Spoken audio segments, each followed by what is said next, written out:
অন্য দেশের সুন্দর সুন্দর জায়গা নিয়ে আমরা আফসোস করব, কিন্তু নিজের দেশের জায়গাগুলো সব আমরা নষ্ট করে দিব। কাজে আসেন আসেন আমরা সকলে মিলে, মুক্তিযুদ্ধ যখন হয়েছিল দল মত নির্বিশেষে সকল মানুষ মিলে, ধর্ম বর্ণ নির্বিশেষে সকল মানুষ মিলে আমরা যুদ্ধ করে দেশ স্বাধীন করেছিলাম। এই মাত্র কয়েকদিন আগের কথা, আমরা এই দেশ থেকে স্বৈরাচারকে বিদায় করেছি। সকল শ্রেণী পেশা, সকল ধর্ম মত নির্বিশেষে সকল শ্রেণী পেশার মানুষ রাজপথে নেমে এসে স্বৈরাচারকে এই দেশ থেকে হটিয়েছে। তার মানে আমরা সকলে মিলে যদি কাঁধে কাঁধ রেখে দেশের জন্য, মানুষের জন্য যেই কাজগুলো ভালো সেই কাজগুলো যদি আমরা করি, তাহলে সকলে মিলে উপকৃত হয়।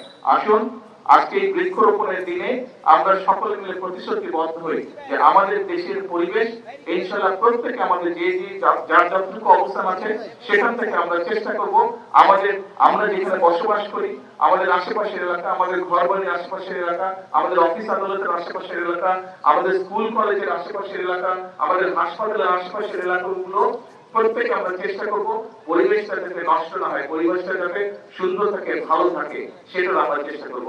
আজকের এই দিনে এটি হোক আমাদের প্রত্যাশা, এটি হোক আমাদের প্রতিজ্ঞা। সকলের কাছে আবারও সকলের কাছে দোয়া চেয়ে আমার বক্তব্য শেষ করতে। আসসালামু আলাইকুম।